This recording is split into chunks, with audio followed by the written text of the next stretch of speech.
Am I the asshole for being upset and want to file for divorce when my wife went behind my back and became a surrogate for her best friend and her husband?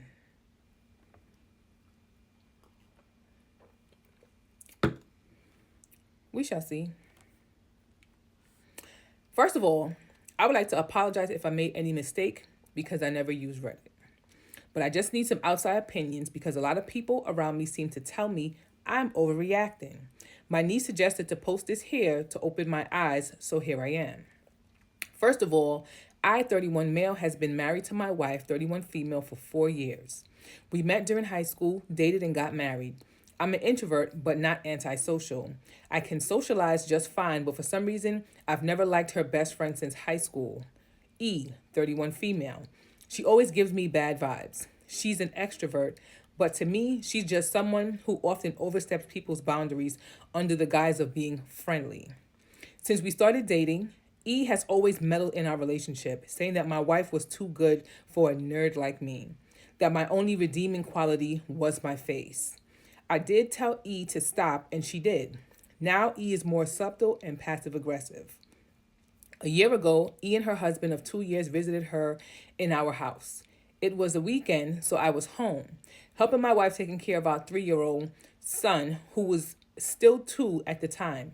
After I put my son to sleep in his crib upstairs, I went down and overheard their conversation about starting medical procedures for surrogacy. I was appalled and asked them what they were talking about. The 3 were shocked to see me downstairs. I told them I absolutely disagree, especially since my wife's first pregnancy was very difficult. I was visibly upset and asked why they made the decision without consulting me.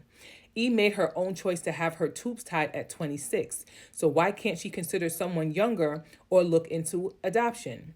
Why does it have to be my wife? Arguments started and I told them to leave. Later that day, my wife showed a text from E that she and her husband apologized and won't proceed with the plan. Last Monday, my wife felt unwell. I took her to the hospital despite her protest, where we found out she is pregnant. I was both happy and worried because of her first pregnancy.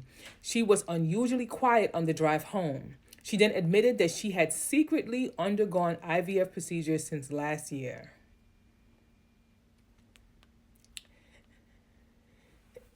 I'm sorry, some of y'all just be asking to get divorced.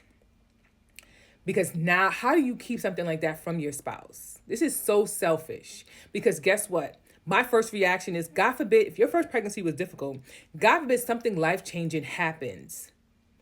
Who's left to pick up the pieces? Your husband. The one you kept out the loop to appease your best friend and her husband. And then he'll be a single father raising a 3-year-old because of your selfish act. But nobody sees things like that.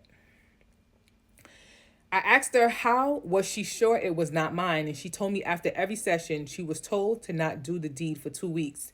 I remember that sometimes she would refuse because of stress from work, and I always respected that. I felt heartbroken, betrayed, and disrespected. It felt like it was the last straw. She always sided with E and tried to downplay E's disrespectful behavior towards me. So I packed a bag with essentials and left to my parents' house. Before I leave, I told her I will file for divorce and told my 3-year-old son that I would be going on a business trip. I haven't picked up her calls or responded to her text ever since. And I miss my son but couldn't talk or see him without seeing her. Seeing her would hurt me more. E and her husband never reached out to me, showing how little respect they have towards me. My parents' eldest sister and my brother-in-law are on my side, but my friends, the rest of her family, and some of the relatives told me to reconsider and think about our 3-year-old son. So why nobody told her she needed to think about the 3-year-old son? Like, I don't understand how somebody gets wronged and everybody has so much to say about the other person who's reacted to the wrong that somebody did to them. And they're, oh, you're overreacting. Oh, you should reconsider. Oh, you should think about the baby. Think about the family. Where was the person? Where was their thought process in doing something like this?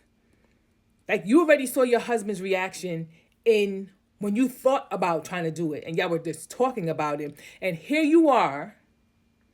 A year later, you done went and did it. So now you went through the whole process without your husband's. I mean, to each his own. Some people like, my body, my choice. Understandable. But this situation, yeah, you can do whatever you want to do, but don't get mad that your husband wants to leave. Because rightfully so. We all pushing the my body, my choice. But you're in a relationship. You're in a marriage on top of that.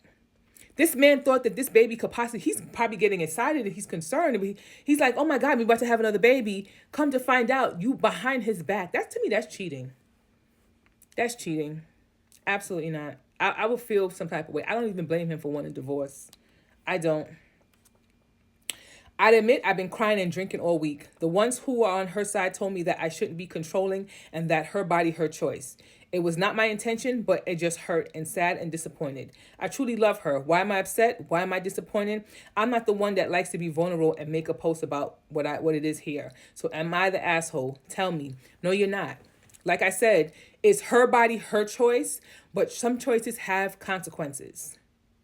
She could do whatever she want to do, no problem. But don't think I'm going to be sitting here thinking this is okay. And everybody else that has to chime in, they need to mind their business. Because you're not a part of this relationship. You're not a part of this marriage.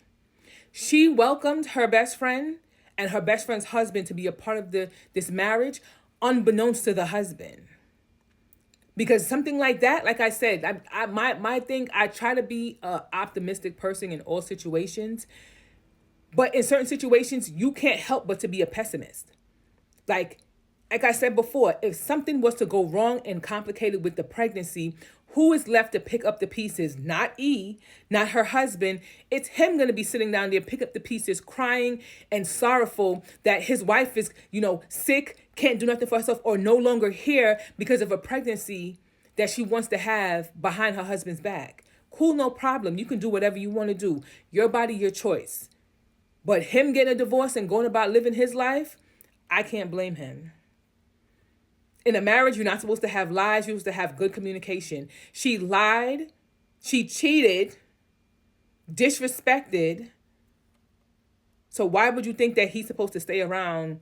Because now he can't trust you as his wife because you've been handling this by your on the side for over a year. Absolutely not. I don't feel bad that she's going to get a divorce.